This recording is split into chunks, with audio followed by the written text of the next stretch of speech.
대통령까지 나서 국정운영에 힘실어달라. 검증에 죽어나가는 후보자들을 살려달라 읍소를 했건만 돌아온 건 보이콧이었습니다. 협치를 하나 했더니 역시 대치로 되받은 정치권.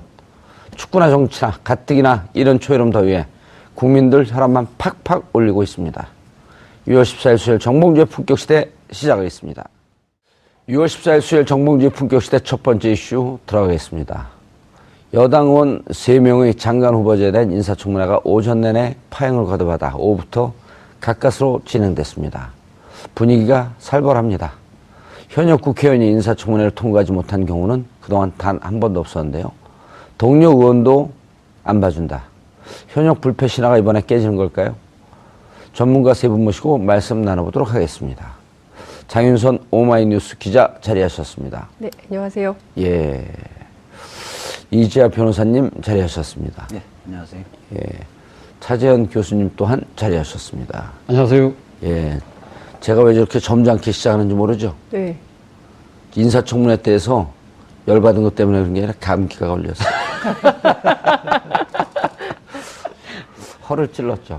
아니, 그런 건 아니고, 예. 왜 항상 좀, 아재 개그로 시작을 하시는데, 예. 오늘은 왜 아재 개그를 안 하시냐고 기다리고 있었어요. 그 진실을 잘 모르시죠? 예. 장윤성 기자를 소개하고, 네. 그리고 말을 몇 마디 더 붙여줘야지 카메라 기자들이 다음 카메라 옮겨갈 준비를 해요. 아. 카메라 기자들에 대한 배려. 아, 그렇군요. 예. 카메라 기사님들에 대한. 평소 다르게 행동하거나 말을 할 때는 좀 위험하다 그러던데. 그래요? 네. 죽을 때가 된 거예요? 자, 그런데, 인사청문회 보면요. 네. 저는 총론으로 자유한국당 집권할 때, 네. 그때 인사청문회 하면서 나왔던 결격 사유와 네. 지금과 아주 기계적으로, 균형적으로 비교해야 되는 거 아니에요? 기계적인 균형을 할 예. 수가 없죠. 그러니까 기계적인 균형 원리는 언론업계에서 많이 쓰는 표현인데 예. 기계적 균형을 맞출 수 없고 맞춰서도 안 된다고 생각하는데요. 그러니까 예. 이를테면 박근혜 정부에서 인사참사가 났었던 배경을 살펴보면 그때는 국민들이 도저히 납득할 수 없는 수준의 것들이었어요. 이를테면 뭐 친일의 정도라든가 이를테면 뭐 부정부패의 수위라든가 이런 것들이 도저히 국민들이 용인할 수 없는 수준이었는데 병역도 면제가 아니라 면탈, 뭐 그다음에 뭐 세금 탈루, 뭐 이런 것, 조세 포탈, 뭐 이런 등등이 그러니까 국민들이 보기에 진짜 저건 너무한다. 예. 그리고 이제 그 역사관도 굉장히 중요한데 친일 사관 저거 너무 심각하다. 이런 총리 후보자들 너무 많았었잖아요. 그런데 이번에는 국민들이 그냥 모르고 무조건 묻지마 지지를 하는 것이 아니라 상당히 비교적 꼼꼼하게 검토하고 지금 다 이제 1인 미디어 시대 아니겠어요? 그렇죠. 전부 모바일로 네. 매일 출근길, 퇴근길 뉴스 검색하면서 이게 과연 타당한가 합리적인가를 비교 분석 검토를 하고 있거든요. 근데 과거하고 비교해 볼 때 이를테면 지금 뭐 쟁점이 됐던 강경화 후보자라든가 그리고 또 이제 어제 그제죠. 그 김상조 공정거래위원장의 이를테면 뭡니까? 위장 전입 문제가 외국에 공부하러 가면서 우편물 때문에 그 본가에 그 주소를 이전해 놨는데 이게 위장 전입? 그럼 나도 위장 전입인데 이런 사람들이 굉장히 많았던 거죠. 그래서 박근혜 정부 때하고 비교를 좀 해보자면 그때는 국민적 지지가 굉장히 낮았어요. 후보자들에 대해서. 그런데 지금 경우에는 강경화 후보도 그렇고 또 김상조 위원장도 그렇고 전부 국민적 지지가 높습니다. 그러니까 국회는 대의민주주의 기관이잖아요. 그렇죠. 그러니까 국민의 뜻을 대의하는 기관인데 그때는 국민적 지지가 낮았기 때문에 통과하지 못했던 거고 지금은 국민적 지지가 높기 때문에 정치권 내부에서는 정부가 그냥 밀어붙여도 되는 거 아니냐. 국민의 힘을 믿고 예. 이런 얘기도 나오고 있습니다. 근데 추경 때문에 그렇게 밀어붙이기도 좀 곤란한 상황 아니에요? 근데 추경이 걸려있긴 한데 추경도 마찬가지예요. 이게 예. 일자리 예산이거든요. 예. 그러니까 우리 이제 육아 문제 또 경력 단절 여성 특히 이제 청년 실업 문제 그리고 이제 막 그 일자리가 너무 나쁜 일자리인데 좋은 일자리를 많이 만들어서 구체적으로 이제 양극화를 해소하고 경제 민주화를 하자는데 반대하는 국민이 어디가 있습니까? 예. 그래서 우리 국민들 모두가 일자리 예산 또 찬성하고 있거든요. 결과적으로 보면 자유한국당이 제가 보기에는 스텝이 꼬여도 많이 꼬이고 있다. 이런 말씀을 좀 드리고 싶습니다. 이지아 변호사님, 예. 한때 또 국회의원 될 뻔했던 분 아니에요? 예, 그리고 한때 또 변협이 아니라 민변 회장도 될 뻔했던. 예, 예. 주로 뻔했던. 그런데 지금 장 기자님 저 말씀을 들으면 네. 저런 얘기를 왜 기자가 얘기하죠? 민주당 의원들이 청문회나 이런 데 참여하는 의원들이 해야 되는 거 아니에요? 혹은 민주당에서 당론으로 저런 걸 당에서 공식 입장으로 얘기하면 곤란해도 민주당 의원들이 저런 얘기를 해야 되는 거 아닌가요? 그렇죠. 이제 사실은 이명박 박근혜 정부 때 그때 인사청문회는 한마디로 보면 쓰레기죠. 그게 인사청문회예요?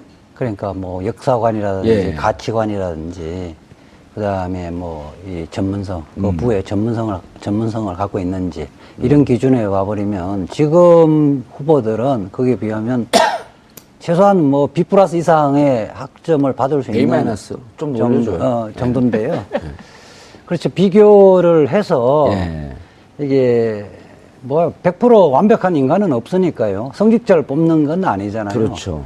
그 기준에 비춰봤어도 비교적 장관직을 수행하는데 문제가 있는지 없는지를 비교를 했어야 되는데 지금 여당 인사청문위원들은 너무 이렇게 점잖게 자기 관리만 하는 것 같아요. 그러니까요. 거기가 더 문제예요. 제가 보기엔 대통령하고 청와대는 그 장관 또 후보자들은 막 그 어떻게 나라를 새로 세워보려고 길을 쓰고 노력하고 있는 거 아니에요? 그렇죠. 대체적으로 지금 후보자들이 50대 중후반부터 60대까지 포진되어 있는데 기준 자체는 평가의 기준은 그 시대 예컨대 논문을 90년, 2000년 썼다면 그 시절에 학계에서 기본적인 평가 기준에 부합하느냐 그렇지 않느냐. 그렇죠. 그 기준을 갖고 해야 되는데 2017년 현재 기준을 갖고 그 논문의 지금 표절 문제를 예. 판단하기는 곤란하거든요. 예. 어릴 때부터 장관 앞으로 되겠다고 생각해서 관리하는 사람은 없을 거라는 거예요. 그러니까요. 아니 그리고 차재현 교수님. 예. 길을 가는데 장관 후보자가 복도를 들어오는데 우측 통행을 하고 있어요. 근데 장관 후보자 검증하면서 저 사람 20년 전에 15년 전에 좌측 통행한 사람입니다. 예. 좌측 통행 저 좌빨입니다. 문제 있어요. 이 기준이 안 맞잖아요. 우측 통행으로 바뀐 지 얼마 안 됐거든요. 그렇죠. 똑같은 이유예요. 예.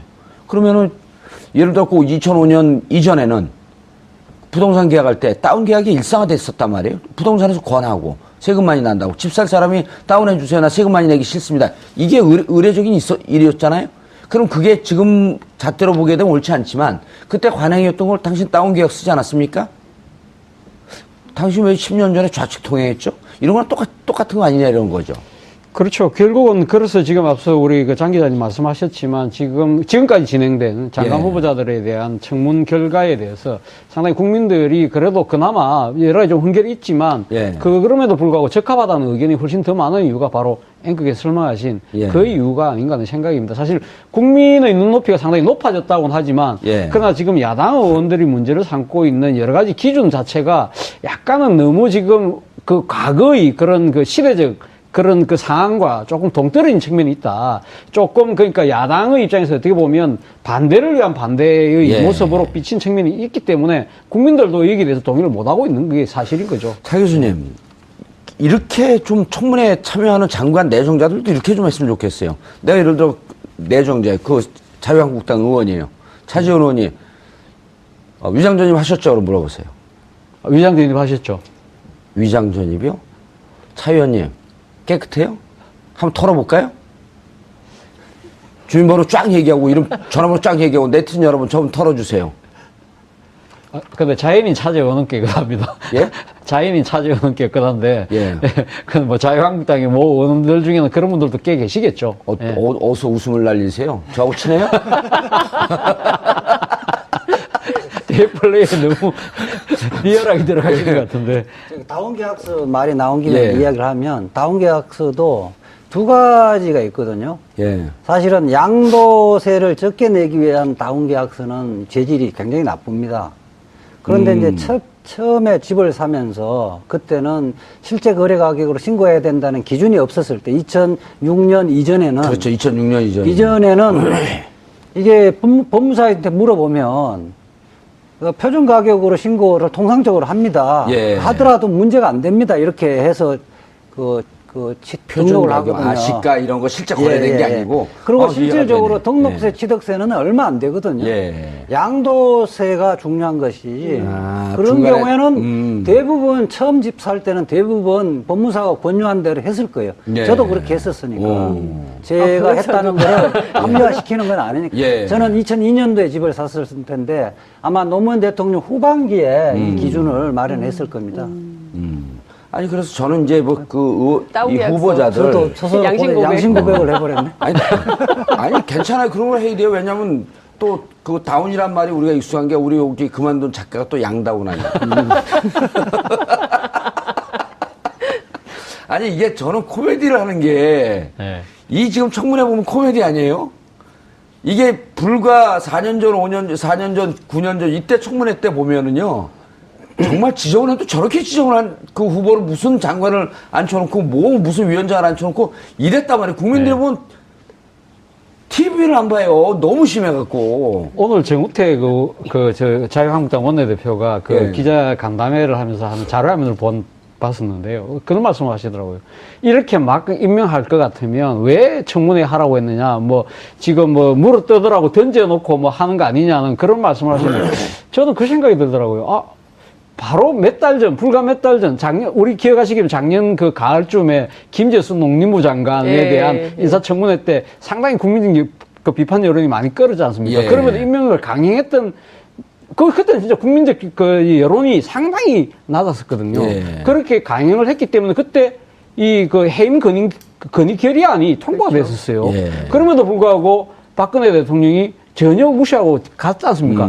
가니까 그때 당시에 그럼 자유한국당의 의원들은 그때는 전부 다 아무 말도 안 하고 입 다 봉하고 눈 다 가리고 있었거든요. 예. 그러면서 불구하고 불과 몇 달 전에 그 일이 있었는데도 불구하고 그때는 아무 말도 안 하고 계시다가 왜 이제 와서 이렇게 그 말씀을 목소리 톤을 높이는 건 야당 의원으로서 충분히 그렇게 할 수는 있다고 하지만 그러나 똑같은 사안 오히려 더 상당히 국민적 그 비판율이 훨씬 더 높았던 사안에 대해서는 그렇게 침묵했던 이유에 대해서 한 번쯤은 자기 반성을 먼저 하고 예. 이야기를 했다면 좀 더 설득력이 있지 않았나 하는 생각이 들더라고요. 자기 반성을 할 정당으로 기대가 되세요? 그러니까 지지율이 낮은 이유가 거기에 예. 있는 거죠. 그러니까 지금 예. 지지율은 나와요? 지지율은 몇 프로 나오죠. 나와요? 지지율은 한 자리 뭐 숫자로 한 자리 지금 숫자로 나오고. 나오죠. 8%? 그러니까 많이 나오는 데는 한 14%까지는 나오는데 예. 그 적게 나오는 데는 7, 6 이렇게까지 떨어지고 있는 오늘 우리 방송 안 할 각오하고 한번 자유한국당 씹을까요? 한번 물어뜯어봐? 근데 이제 자유한국당 파이터의 근성을 못 쳐하면 어떻게 떨어요?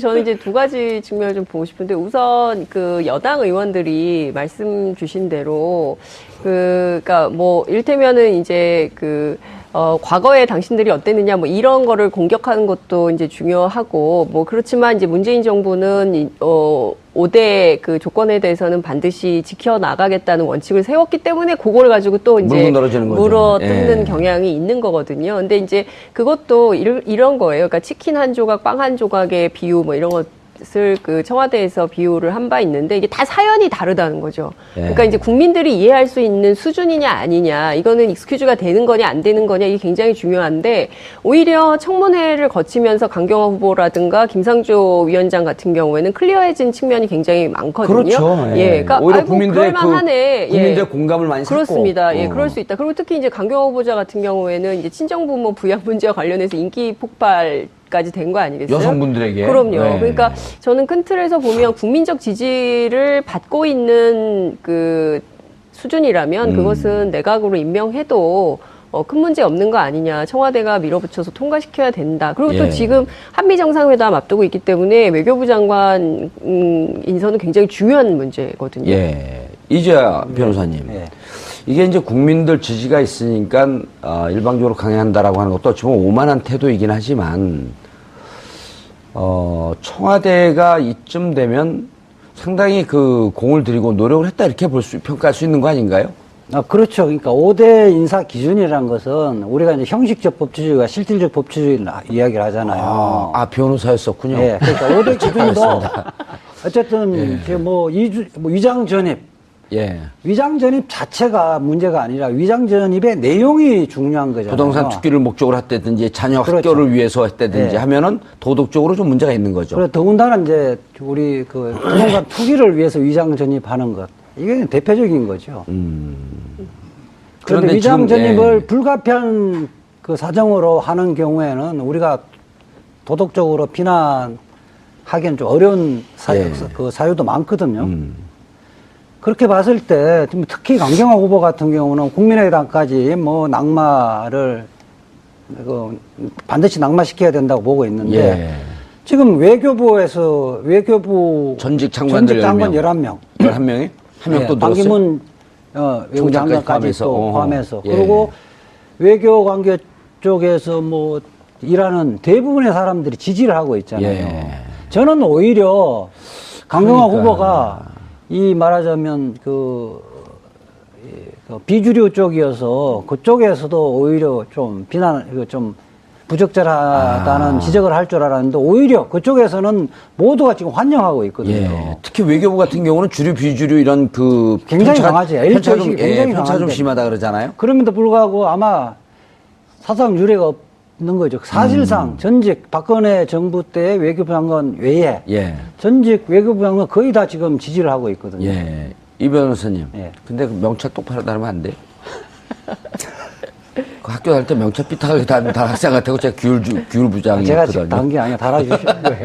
근데 저는 이제 강경화 예. 후보자 같은 경우는 왜 이렇게 반대를 하느냐. 왜 그렇게 반대해요? 진짜 예, 그러니까 내심을 모르겠어. 예, 제가 너무 궁금해가지고 오늘 취재를 좀 해가지고 나왔는데요. 자유한국당이요? 예, 자유한국당의 경우에는 실제로 이분이 그러니까 여성 인권에 대한 관심이 굉장히 많고 특히 예. 이제 그 위안부 문제에 문제. 대해서 이제 적극적이고 그리고 구체적인 해결을 위해서 나설 가능성이 높은 거죠. 그리고 특히 이제 그 지난 그 한일 위안부 협상에 대해서는 누가 보더라도 이것은 잘못된 협정이라고 주장을 하고 있기 때문에 의아해했다 이렇게 얘기했잖아요. 그렇죠. 본인도. 그리고 청문회 현장에서 이제 그 발언을 했기 때문에 이것은 재협상의 여지가 열리는 것이고 일본 측과 재협상을 해서 이것이 사실상 무의로 돌아갔을 때 박근혜 정부의 외교 참사, 외교 실패가 결국에는 자유한국당의 문제로 돌아올 수 있다는 것이죠. 그러니까 결과적으로는 자유한국당 입장에서는 지지율도 낮죠. 그리고 박근혜 정부 전체에 있었던 어떤 정책적인 실패가 진행됐을 경우에 이걸 가지고 이제 내년에 있는 지방선거 그리고 또 3년 뒤에 있을 총선 그다음에 이 당의 명운을 결정해야 되는 문제. 그러니까 이를테면 보수적 노선이 전부 다 흔들리기 보수의 때문에 괴멸. 그렇죠. 그 문제 때문에 강경화 카드는 도저히 받아들일 수가 없는 이런 상황이라는 얘기를 제가 들었어요. 제가 봤을 때는 그러니까 자유한국당이 그런 측면도 분명히 있습니다. 분명히 네. 있지만 자유한국당이 지금 처해 있는 상황 자체도 지금 녹록치 않다는 겁니다. 예. 왜냐하면 과거 양당 체제라고 한다면 여당 있고 야당 한 당만 있으면 관계없는데 지금은 또 다당제 구조다 않습니까? 그렇죠. 그렇기 때문에 야당끼리도 경쟁을 해야 되는 상황이에요. 물론 107석이라고 해서 야당 내 대표의 자리는 있지만 자신들 입장에서는 선명성 경쟁을 해서 벌려서 뭔가 야당의 대표라는 입장을 보여줘야 되는 측면이 분명히 있는 것이죠.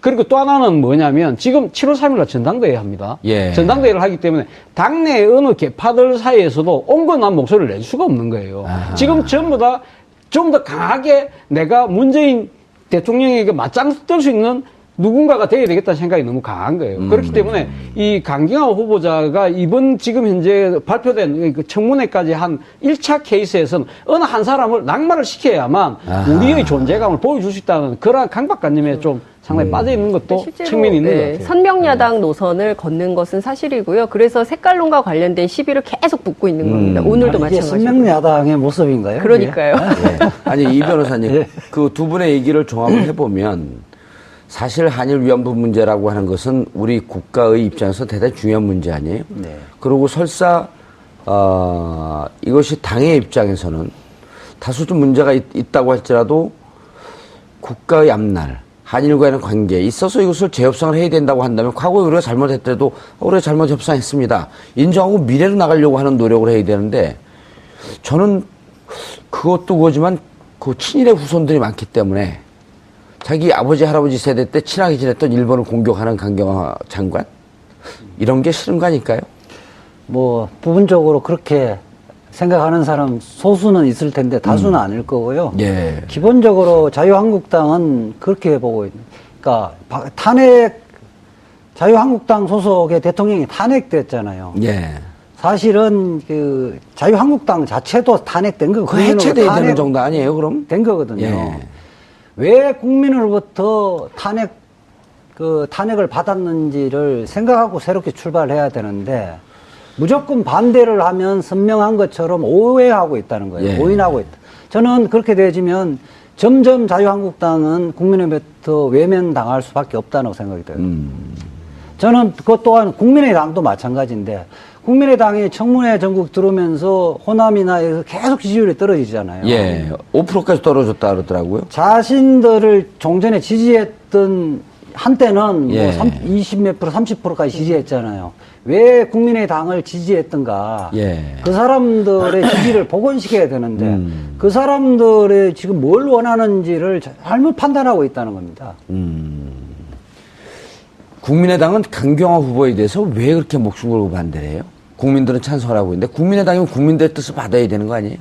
국민의당 입장에서도 사실 좀 난감한 측면이 있죠. 예. 사실 어떻게 보면 그 강경화 후보자가 제가 지난번에도 한번 여기서 말씀드렸지만 김대중 전 대통령이 발탁한 인물이거든요. 그렇죠. 그런 측면에서 본다고 한다면 그렇지만 문제는 지금 제3당으로서의 캐스팅 보트를 지어야 되겠다는 생각도 좀 분명히 갖고 있는 것 같아요. 그리고 지금 여기다가 어제 김상조 위원장에 대한 임명을 강행함으로써 그 국민의당 입장에서는 지금 면이 안 쓰게 되는 그런 측면이 분명히 있는 겁니다. 김상조 위원장도 반대했었나요? 아니, 국민의당은? 물론 흔쾌하게 동의를 하지 않은 거죠. 않았고, 좀 더, 그러니까 지금 김희수 헌법재판소장 지금 인준 투표까지도 지금 지금 상황이 지금 다 연결돼 있다고 보는 거죠. 연결되고 있다고 보는데, 여기 대해서 문재인 대통령이 어제 너무 기다릴 수 없다. 기다릴 수 없다 하면서 바로 가버린 것 자체가 어떻게 보면 문재인 대통령이 높은 지지율을 얻고 강하게 지금 전국을 밀어붙이는 측면이 있다. 이러한 상황에서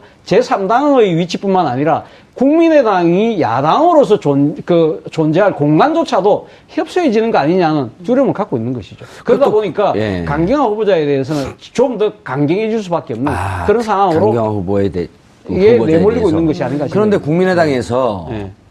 또 국민의당 내부에서도 이견이 좀 있잖아요. 이견이 있죠, 분명히. 예. 그 호남을 기반으로 하고 있는 분들, 특히 박지원 의원 같은 경우는 김상조, 강경화 다 해줘야 된다. 정동영 의원도 그 같은 입장이죠. 정도요는 정동영 의원도요? 네.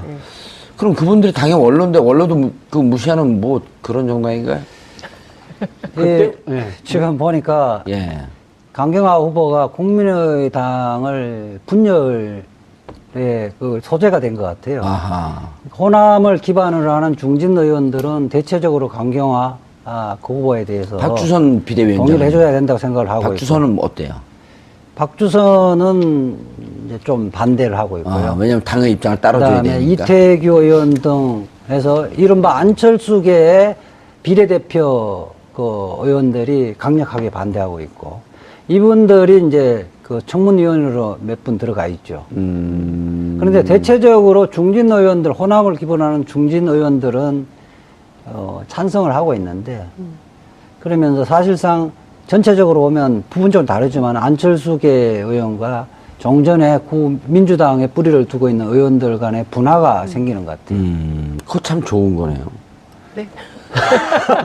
왜냐면 당은 분열과 화합 이런 그 정반합의 과정을 거치면서 당이 강화되는 거 아니에요? 국민의당 입장에서는 좋은 거 아니에요? 그 다음에 이제 초선 비례대표 의원들 보면 예. 아주 시각 자체가 근시안적이에요. 이 자체에서 위법한 거 아니냐. 위법한 게 숫자적으로 보니까 뭐 2개다, 3개다 이러니까 이것은 기준이 아니다 보는데 중진 의원들은 큰 틀에서 보는 시각이 좀 그렇죠. 열려 있는 거죠. 예. 다소간의 흠이 있어도 불구하고 지금 외교부나 그쪽 국제사회에서 이 정도는 좀 훌륭한 후보다고 판단하면 그게 따라야 되는 게 맞다. 현역은 아니지만 문병호 최고위원 같은 경우 개인적으로 친하잖아요. 뭐라 그래요? 문병호 최고위원은 뭐 현역이 아니어서 입장이 별로 없더라고요. 바둑만 두고 있어요, 둘이 그냥? 그 사적 경력을 방송에서 이야기해서. 바둑 두는 게 나쁜 건 아니잖아요. 고스톱을 친 것도 아닌데. 아니, 물어보는데 제가 이제 코치를 좀 하죠. 문병호 의원이 컨텐츠가 없다는 얘기예요? 아니, 훌륭하죠. 아, 예, 알겠습니다. 근데 국민의당 관련해서 한번 예. 제가 좀 더 말씀드리면 22일 날 지금 국회 본회의가 지금 예정돼 22일. 예. 그때 물론 지금 뭐 이거 김미수. 김미수 예, 헌법재판소장에 대한 인사청문 경과 보고서가 이 채택이 돼서 넘어올지 안 넘어올지는 모르겠습니다만 표결을 일단은 해야 될 거 아니에요. 표결할 가능성이 상당히 높아 있던 형국이었죠. 그런데 예. 어제 문재인 대통령이 임명을 강행했습니다. 그 김상조 위원장에 대해서 위원장. 함으로써 그 22일 정도까지만 지켜봐줘서도 그러니까 그 지금 문제는 이 문재인 대통령이 이렇게 강행을 함으로써 일단 그 사실 어떻게 보면은 그 국민의당 입장에서 김희수 헌법재판소장에 대해서는 손을 들어줄 가능성이 상당히 높았거든요. 예. 그런 상황에서 지금 여기서 지금 어떻게 보면 김희수 헌법재판소장에 대해서 선뜻 동의에 나설 수 없는 상황으로 내몰리게 됐다는 것이 국민의당 생각인 거죠. 왜냐하면 이런 식으로 아하. 가면 이 김상조 위원장에 대해서 강행을 했는데 그럼 다시 또 김희수 헌법재판소장 후보자에서는 그때 무기명 표결을 하지 않습니까? 예. 그때 거기서도 가면 손을 들어주게 된다면 국민의당 입장에서는 완전히 여지가 없어진다는 거죠. 야당으로서 여지가 상당히 없을 가능성이 높다. 무기명 투표인데 누가 손을 들어준지 모르잖아요. 아니, 근데 어차피 지금 원내에서 분포로 보면 예. 민주당은 120석이니까 어차피 출석 가반수에 또 가반수 동의를 받으려고 한다면 어떤 식으로 국민의당이 동참을 해줘야 될 수밖에 없는 상황이라고 한다면 그러면 아하, 국민의당 그 입장에서는 전략도 중요하네요. 22일까지 이거 투표 끝나고 나서 하더라도 되는데 왜 이렇게 미리 강행을 하셨느냐에 왜 그런 대한 것 같아요? 예? 왜 그런 것 같아요? 문재인 대통령 입장에서는 상당히 상황이 엄중하다 생각을 하는 거죠. 그리고 문재인 대통령 입장의 생각에서는 이런 식으로 과거식의 그런 정치적인 계산에 의해서 이렇게 하지 뭐 않겠다. 이렇게 시간을 제고하는 것보다는 나는 내 원칙대로 가겠다는 생각이 아주 강하신 것 같아요. 저도 그 부분은 문재인 대통령이 잘하신 것 같고요. 그 김일수 그 후보 그 인준 예. 동의안이 뭐 본회 의결되면 저는 통과될 거로 봅니다. 국민의당이 지금 저 강경화 후보를 그 낙마시키지 않으면 그 동의 안 해주겠다고 하는데 김일수 후보 같은 경우는 진보 진영이나 호남 진영의 절대적 지지를 받고 있고요. 호남 분인은 아니잖아요. 고창이죠. 오, 그래요? 호남권입니다. 강릉 예, 오, 고창이고 고창, 순창. 광주 네. 종합 네. 광주 제일 고등학교 나왔는데 광주 일고를 광주 일고. 나왔는데 오호. 뭐 지금 헌법재판소에서는 유일하게 예. 진보의 목소리를 내고 있었는데 그렇죠. 5.18 단체에서도 사실상 다 지지를 했잖아요. 만약에 여기에 그 부결되지면 이게 정치적 심판은 국민의당이 다 받게 되고요. 그렇게 되지면 알겠습니다. 공동분해된다고 저는 봅니다. 알겠습니다. 그러면 예. 22일까지 강경화 외무부 장관의 후보자에 대해서 강행을 할까요, 안 할까요? 22일까지. 그 전에 저는 그 승부수를 낼 가능성이 있다고 봅니다. 왜냐하면 이달 말에 한미 정상회담이 예정이 되어 있지 않습니까? 그때는 바로 지금 합류해갖고 예. TF팀을 짜야 될 거 아니에요? 해야 될 일이 너무나 많은 것이죠. 그리고 사실은 이게 이제 원래 엠바고가 걸려 있었던 건데 백악관이 먼저 엠바고를 깨고 보도를 하는 바람에 어제 밤중에 이제 청와대 기자단이 난리가 나기도 했었는데 어찌됐든 이게 예정되어 있는 일정을 맞추려면 한국의 외교수장이 없는 가운데서 정상회담을 한다? 이게 대통령 입장에서도 굉장히 부담이 되는 엠바고 일이죠. 깬 내용이 뭐예요? 아니, 그러니까 이제 한미 정상회담 한다는 날짜. 날짜를 이제 공개를 먼저 해버린 거예요. 백악관에서 릴리즈를 며칠입니까? 해버려서. 그 오늘 보도가 다 29일 하고 29, 30 29, 이틀. 30. 예, 그래서 예. 북핵 문제까지 다, 의제도 다 이제 그러니까 의제도 다 릴리스를 했는데, 어찌됐든 중요한 것은, 그 여야 협치를 한다고 해놓고 이 협치를 파기하는 거냐, 야당을 무시하는 거냐, 뭐 이런 국내 정치의 주의 주장에 빠져 있기에는 문재인 대통령에게 시간이 너무 없다는 것이죠. 지금 북핵 문제도 그렇죠. 동북아 정세 풀어야 되죠. 한일 관계도 마찬가지죠. 그리고 지금 FTA 재협상 관련해서 미국 측의 요구도 있는 것이죠. 또 사드 문제도 풀어야 되죠. 이런 현안들이 다 있는데 국회에 계속 뭐 야당 무시, 협치 무시, 뭐 5대 원칙 준수 뭐 이런 것에만 발목 잡혀 있으면 정말 해야 되는 일들을 못하기 때문에 시간이 금이다. 이런 얘기를 하면서 일부는 밀어붙이면서 가는 것이고요. 그리고 김상조 위원장의 경우에 국민들이 보기에는 그다지 왜 자유한국당이 저러나 이해할 왜 수가 그래요? 없다. 근데 진짜 저도 잘 모르겠어요. 왜 그래요? 오늘 취재를 좀 해보니까 그 자유한국당 뒤에 늘 그랬듯이 기업, 재벌 이 있는 거 아니냐. 일종의 이제 재벌의 이익과 관련해서 대변에 재벌 개혁 문제. 그러니까 저는 정말 그러니까 계속 이해가 안 되는데 그 자유한국당이든 국민의당이든 또 더불어민주당이든 정의당이든 국민을 대리해서 국회에 가 계시고 거기가 민의의 정당 아니겠어요? 근데 자유한국당의 의원들은 국민을 대변하는 게 아니라 늘 기업을 대변해요. 그리고 기업의 이익, 특히 이제 재벌의 이익을 대변해서 늘 문제가 됐었는데 이번에도 역시 김상조에 대해서 그렇게 반대하는 것은 우리 뒤에 재벌 있다. 이것을 스스로 고백하는 거 아니냐 이런 얘기가 여의도에 많이 떠돌고 있더라고요. 예. 실질적으로 구체적인 기업을 언급하는 경우도 있어요. 국회의원들 사이에서는. 예. 그래서 제가 인사청문 과정에서 아예 세게 붙어라 그런 얘기를 하고 근데 좀 부담은 되는 모양이더라고요. 그리고 또 근데 삼성 다 이제 그쵸. 삼성 이재용 부회장 같은 경우는 지금 8월 17일까지 이제 재판이 끝나고 네. 이게 뇌물죄냐 아니냐 하는데 또 뇌물죄에 그렇죠. 관해서 예. 이상화 전화번호 스모킹건까지 나오고 예. 재벌이 그냥 그 아주 진퇴양난의 그 그렇죠. 궁제 처한격 아니에요. 여기서 네. 이제 재벌에 대한 칼이 딱 들어가고 이러잖아요. 이재용 부회장이 뇌물죄가 유죄가 떨어지면서 그러면 재벌 개혁에 대한 분위기가 확 살거든요. 네.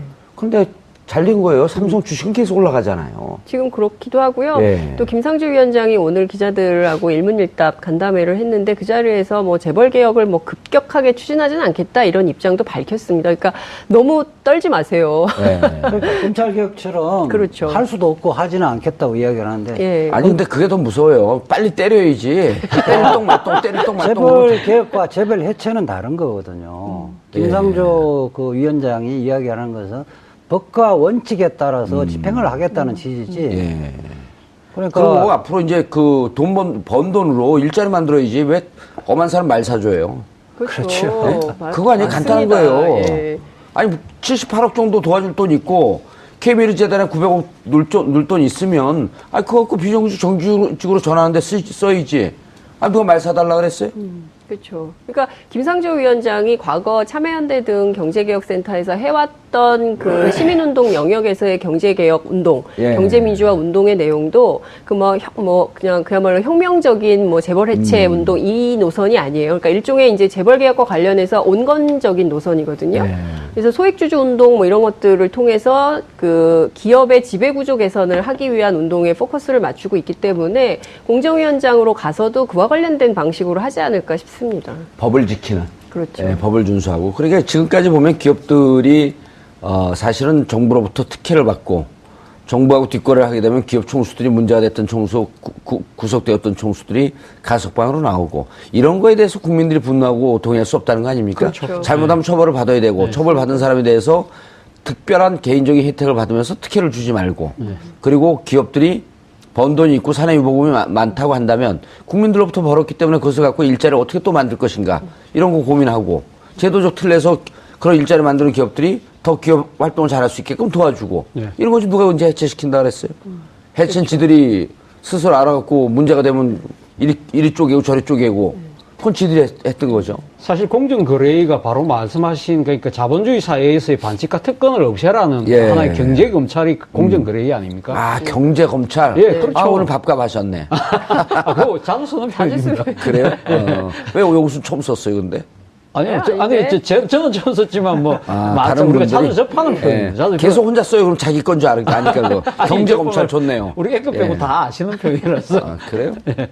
근데 어쨌든, 그러니까 김상조 위원장이 제가 생각했을 때는 아무튼 이 지금 공정거래위가 원래 제대로만 하면 진짜 그 반칙과 뭐 특권을 특권이 없는. 누리는 그런 업체들 입장에서는 상당히 무서울 수밖에 없죠. 그러나 예. 항상 말랑말랑했다는 거죠. 이번에 또 밝혀진 건 그 삼성물산 합병하는 과정에서 예. 그 뒤에 그 주식 처분해야 되는 거 1,000만 주 해야 되는데 500만 주 줄였지 않습니까? 예. 그때 당시에 친절하게 공정거래 부위원장이 삼성 그 사장을 만나서 삼성하고 설명해주고. 예, 문자 받고 주고받고 예. 다 했지 않습니까? 이런 것들이 그런 걸 못하게 하려는 거죠. 그렇죠. 예. 그 바로 들어가는 부분이 바로 있는 거죠. 제대로 돌아가게 할 수 있는 책임자가 왔다는 부분을 들어가는 이재하 거죠. 변호사님. 네. 공정거래위원장을 반대하는 이유도 또 찾았네요. 왜냐하면 지금 삼성 문제에 있어서 재판이 진행되고 있는데 당시 공정거래위원회에서 삼성물산 합병에 대해서 어떤 역할을 했는지 내부 조사가 들어가면 스토리가 정확하게 나오고 이재용 부회장 재판하는데 결정적 스모킹건이 여기서 또 나올 수도 있겠다. 그걸 나올 수 있죠. 나올 수도 있는데 그거 뭐 일회성 사건뿐만 아니라 예. 김상조 위원장은 저는 좀 높이 평가를 하는 게, 삶 자체가 김상조 들고 다니는 가방에서 보듯이, 예. 자기 스스로에서 엄격하게 그 기준을 정해서 살고 있는 사람이거든요. 우리도 다 엄격하게 정하잖아요. 시민사회 하면서도 절제된 삶을 살아가고, 근면하고 성실하고, 이런 삶을 살아가기 때문에 저는 목소리는 이렇게 진보적인 목소리를 내지만은 실질 생활은 진보적이지 않은 사람들이 있거든요. 저는 은행에 일치하는 일치. 사람이어서 높이 평가를 합니다. 돌발 질문이요. 예. 근면 성실한 사람의 대명사가 이재환이에요. 왜 이 정부에서 안 부르죠? 저는 김상조 위원장에 비해서 예. 그렇게 절제된 삶을 살았다고 스스로가 절제 자랑할 수는 없어요. 절제 안 될 힘도 없잖아요. 그거 왜 안 부르지? 진짜 일기 부를 때가 말고 또 됐는데. 2기나 3기에 또 발탁될 수 있어요. 예. 우리가 5년이기 때문에. 네, 임기 제가 아직 5년. 젊습니다. 아, 그러세요? 삼촌이라 부를 뻔했네. 근데 김상조 위원장하고 이제 함께 일할 걸로 보이는 장하성 정책실장 있지 않습니까? 예. 이제 이분이 사석에서 굉장히 자주, 그리고 또 이제 언론 인터뷰에서도 하신 말씀이 뭐냐면, 재벌 총수 풀어준다고 해서 경제 활성화가 되냐. 그러니까 이를테면 이명박 정부 때, 누굽니까? 이건희 삼성 회장을 원포인트 사면을 해줬잖아요. 원포인트 풀자마자 며칠 만에 그 평창 올림픽 어쩌고저쩌고 네. 해서 원포인트 사면했어요. 그러니까요. 며칠 만에. 예, 그런데 그러면 경제 활성화가 정말 됐냐 이거예요. 그러니까 한국 경제의 양극화는 더 심해지고, 그리고 경제 불평등 더 심화되고, 그리고 이제 소득 격차 더 심해졌는데, 그것을 재벌 총수 사면해주면 되는 거냐? 절대 그런 거 하면 안 된다라는 주장을 했었거든요. 그렇기 때문에 김상조 공정위에서도 저는 그와 같은 원칙, 예. 반칙과 특권이 용인되지 않는 방향으로 가야 공정한 경제 질서가 제대로 잡힐 수 있다, 이런 생각을 좀 합니다. 알겠습니다. 국회에서 장관, 그리고 헌법재판소장, 청문회가 계속 이어지고 있습니다. 야당이 국민을 대변해서 문제 제기를 하고 결함이 있는지 찾는 것이 청문회인데, 과거 자신들이 됐던 그 잣대와 지금의 잣대가 달라져야 할 이유가 하나도 없습니다. 본인들 삶이 과연 깨끗했는지, 우리가 그때 당시에 임명했던 장관들, 이런 분들의 청문회 당시에 나왔던 기준과 지금의 기준이 과연 일치하고 있는지, 타인의 눈에 있는 티끌을 제거하기 전에 내 눈에 혹시 들보는 들어있지 않는지 되돌아봐야 할 것으로 보입니다. 또 문제가 안 됩니다. 이렇게 해서 등록을 하거든요. 시가 이런 거 실제 거래된 게 아니고. 그리고 실질적으로 이해가 되네. 등록세, 예. 취득세는 얼마 안 되거든요. 예. 양도세가 중요한 것이, 그런 중간에, 경우에는 대부분 처음 집 살 때는 대부분 법무사가 권유한 대로 했을 거예요. 예. 저도 그렇게 했었으니까. 오. 제가 했다는 거를 합리화시키는 건 아니니까. 예. 저는 2002년도에 집을 샀을 텐데 아마 노무현 대통령 후반기에 이 기준을 마련했을 겁니다. 아니, 그래서 저는 이제 이 따오기약서. 후보자들. 저도 스스로 양심 고백을 해버렸네. 아니, 괜찮아요. 그런 걸 해야 돼요. 왜냐면 또 그 다운이란 말이 우리가 익숙한 게, 우리 여기 그만둔 작가가 또 양다운 아니야. 아니, 이게 저는 코미디를 하는 게, 네. 이 지금 청문회 보면 코미디 아니에요? 이게 불과 4년 전, 5년 전, 4년 전, 9년 전, 이때 청문회 때 보면은요, 정말 지정을 해도 저렇게 지정을 한 그 후보를 무슨 장관을 앉혀놓고, 무슨 위원장을 앉혀놓고 이랬단 말이에요. 국민들이 네. 보면 TV를 안 봐요. 너무 심해갖고. 오늘 정우택 자유한국당 원내대표가 예. 기자 간담회를 하면서 하는 자료화면을 봤었는데요. 그런 말씀을 하시더라고요. 이렇게 막 임명할 것 같으면 왜 청문회 하라고 했느냐, 지금 물어 뜯으라고 던져놓고 하는 거 아니냐는 그런 말씀을 하시는데, 저도 그 생각이 들더라고요. 바로 불과 몇 달 전, 우리 기억하시기로 작년 가을쯤에 김재수 농림부 장관에 예, 대한 예. 인사청문회 때 상당히 국민적 비판 여론이 많이 끌었지 않습니까? 예. 그러면서 임명을 강행했던, 그때는 진짜 국민적 여론이 상당히 낮았었거든요. 예. 그렇게 강행을 했기 때문에 그때 해임 건의 결의안이 통과가 됐었어요. 예. 그럼에도 불구하고 박근혜 대통령이 전혀 무시하고 갔지 않습니까? 그러니까 그때 당시에 그럼 자유한국당의 의원들은 그때는 전부 다 아무 말도 안 하고 입 다 봉하고 눈 다 가리고 있었거든요. 예. 그러면서 불구하고 불과 몇 달 전에 그 일이 있었는데도 불구하고 그때는 아무 말도 안 하고 계시다가 왜 이제 와서 이렇게 그 말씀을 목소리 톤을 높이는 건 뭐 야당 언어에서 충분히 그렇게 할 수는 있다고 하지만 그러나 똑같은 사안 오히려 더 상당히 더 그 국민적 그 비판율이 훨씬 더 높았던 사안에 대해서는 그렇게 침묵했던 이유에 대해서 한 번쯤은 자기 반성을 대통령까지 나서 국정 운영에 힘실어 달라. 검증에 죽어나가는 후보자들을 살려달라 읍소를 했건만 돌아온 건 보이콧이었습니다. 협치를 하나 했더니 역시 대치로 되받은 정치권. 축구나 정치나 가뜩이나 이런 초여름 더위에 국민들 혈압만 팍팍 올리고 있습니다. 6월 14일 수요일 정봉주의 품격시대 시작하겠습니다. 6월 14일 수요일 정봉주의 품격시대 첫 번째 이슈 들어가겠습니다. 여당 의원 3명의 장관 후보자에 대한 인사청문회가 오전 내내 파행을 거듭하다 오후부터 가까스로 진행됐습니다. 분위기가 살벌합니다. 현역 국회의원이 인사청문회를 통과하지 못한 경우는 그동안 단 한 번도 없었는데요. 동료 의원도 안 봐준다. 현역 불패 신화가 이번에 깨지는 걸까요? 전문가 세 분 모시고 말씀 나눠보도록 하겠습니다. 장윤선 오마이뉴스 기자 자리하셨습니다. 네, 안녕하세요. 예. 이지아 변호사님 자리하셨습니다. 네, 안녕하세요. 예. 차재현 교수님 또한 자리하셨습니다. 안녕하세요. 예. 제가 왜 저렇게 점잖게 시작하는지 모르죠? 네. 인사청문회 때에서 열받은 것 때문에 그런 게 아니라 감기가 걸렸어요. 허를 찔렀죠. 아니 그런 건 아니고 예. 왜 항상 좀 그 아재 개그로 시작을 하시는데 예. 오늘은 왜 아재 개그를 안 하시냐고 기다리고 있었어요. 그 진실을 잘 모르시죠? 예. 장윤성 기자를 소개하고 네. 그리고 말을 몇 마디 더 붙여줘야지 카메라 기자들이 다음 카메라 옮겨갈 준비를 해요. 아, 카메라 기자들에 대한 배려. 아 그렇군요. 예. 카메라 기사님들에 대한. 평소 다르게 행동하거나 말을 할 때는 좀 위험하다 그러던데. 그래요? 네. 죽을 때가 된 거예요? 자, 그런데, 인사청문회 보면요. 네. 저는 총론으로 자유한국당, 집권할 때, 네. 그때 인사청문회 하면서 나왔던 결격 사유와 네. 지금과 아주 기계적으로, 균형적으로 비교해야 되는 거 아니에요?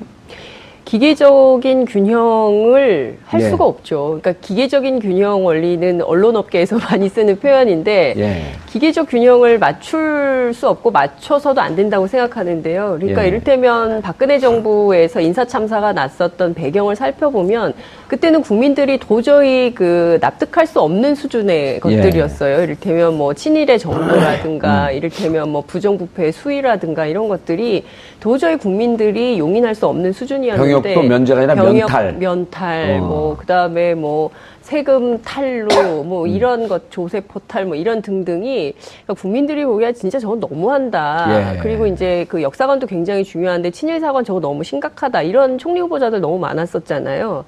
그런데 이번에는 국민들이 그냥 모르고 무조건 묻지마 지지를 하는 것이 아니라 상당히 비교적 꼼꼼하게 검토하고 지금 다 이제 1인 미디어 시대 아니겠어요? 그렇죠. 전부 모바일로 네. 매일 출근길, 퇴근길 뉴스 검색하면서 이게 과연 타당한가 합리적인가를 비교 분석 검토를 하고 있거든요. 근데 과거하고 비교해 볼 때 이를테면 지금 뭐 쟁점이 됐던 강경화 후보자라든가 그리고 또 이제 어제 그제죠. 그 김상조 공정거래위원장의 뭐 그 이를테면 뭡니까? 저 위장 전입 문제가 외국에 공부하러 가면서 우편물 때문에 그 본가에 그 주소를 이전해 놨는데 이게 위장 전입? 그럼 나도 위장 전입인데 이런 사람들이 굉장히 많았던 거죠. 그래서 그 박근혜 정부 때하고 비교를 좀 해보자면 그때는 국민적 지지가 굉장히 낮았어요. 후보자들에 대해서. 그런데 지금 경우에는 강경화 후보도 그렇고 또 김상조 위원장도 그렇고 전부 국민적 지지가 높습니다. 그러니까 국회는 대의민주주의 기관이잖아요. 그렇죠. 그러니까 국민의 뜻을 대의하는 기관인데 그때는 국민적 지지가 낮았기 때문에 통과하지 못했던 거고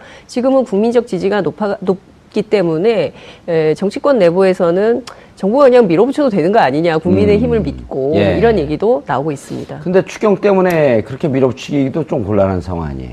근데 추경이 걸려있긴 한데 추경도 마찬가지예요. 이게 예. 일자리 예산이거든요. 예. 그러니까 우리 이제 육아 문제 또 경력 단절 여성, 특히 이제 청년 실업 문제, 그리고 이제 막 그 일자리가 너무 나쁜 일자리인데 좋은 일자리를 많이 만들어서 구체적으로 이 양극화를 해소하고 경제민주화를 하자는데 반대하는 국민이 어디가 있습니까? 예. 그래서 우리 국민들 모두가 일자리 예산 또 찬성하고 있거든요. 결과적으로 보면 자유한국당이 제가 보기에는 스텝이 꼬여도 많이 꼬이고 있다. 이런 말씀을 좀 드리고 싶습니다. 이재하 변호사님, 예. 한때 또 국회의원 될 뻔했던 분 아니에요? 예, 그리고 한때 또 변협이 아니라 민변회장도 될 뻔했던. 예, 예. 주로 뻔했던. 그런데 지금 장 기자님 저 말씀을 들으면 네. 저런 얘기를 왜 기자가 얘기하죠? 민주당 의원들이 청문회나 이런 데 참여하는 의원들이 해야 되는 거 아니에요? 혹은 민주당에서 당론으로 저런 걸 당에서 공식 입장으로 얘기하면 곤란해도 민주당 의원들이 저런 얘기를 해야 되는 거 아닌가요? 그렇죠. 이제 사실은 이명박 박근혜 정부 때 그때 인사청문회는 한마디로 보면 쓰레기죠. 그게 인사청문회예요? 그러니까 뭐 역사관이라든지 예. 가치관이라든지 그다음에 뭐 이 전문성, 그 부의 전문성을 갖고 있는지 이런 기준에 와버리면 지금 후보들은 거기에 비하면 최소한 뭐 B+ 이상의 학점을 받을 수 A- 있는 좀 올려줘요. 정도인데요. 그렇죠. 비교를 해서 예. 이게 뭐 100% 완벽한 인간은 없으니까요. 성직자를 뽑는 건 아니잖아요. 그렇죠. 그 기준에 비춰봤어도 비교적 장관직을 수행하는데 문제가 있는지 없는지를 비교를 했어야 되는데 지금 여당 인사청문위원들은 너무 이렇게 점잖게 자기 관리만 하는 것 같아요. 그러니까요. 거기가 더 문제예요. 제가 보기엔 대통령하고 청와대는 그 장관 또 후보자들은 막 그 어떻게 나라를 새로 세워보려고 길을 쓰고 노력하고 있는 거 아니에요? 그렇죠. 대체적으로 지금 후보자들이 50대 중후반부터 60대까지 포진되어 있는데 기준 자체는 평가의 기준은 그 시대 예컨대 논문을 90년, 2000년 썼다면 그 시절에 학계에서 기본적인 평가 기준에 부합하느냐 그렇지 않느냐. 그렇죠. 그 기준을 갖고 해야 되는데 2017년 현재 기준을 갖고 그 논문의 지금 표절 문제를 예. 판단하기는 곤란하거든요. 예. 어릴 때부터 장관 앞으로 되겠다고 생각해서 관리하는 사람은 없을 거라는 거예요. 그러니까요. 아니, 그리고 차재현 교수님. 예. 길을 가는데 장관 후보자가, 복도를 들어오는데 우측 통행을 하고 있어요. 근데 장관 후보자 검증을 하면서 저 사람 20년 전에, 15년 전에 좌측 통행한 사람입니다. 예. 좌측 통행 저 좌빨입니다. 문제 있어요. 이 기준이 안 맞잖아요. 우측 통행으로 바뀐 지 얼마 안 됐거든요. 그렇죠. 똑같은 이유예요. 예. 그러면은 예를 들어 2005년 이전에는 부동산 계약할 때 다운 계약이 일상화됐었단 말이에요. 부동산에서 권하고 세금 많이 난다고 집 살 사람이 다운해 주세요. 나 세금 많이 내기 싫습니다. 이게 의례적인 일이었잖아요. 그럼 그게 지금 잣대로 보게 되면 옳지 않지만 그때 관행이었던 걸 당신 다운 계약 쓰지 않았습니까? 당신 왜 10년 전에 좌측 통행했죠? 이런 거랑 똑같은 거 아니냐 이런 거죠.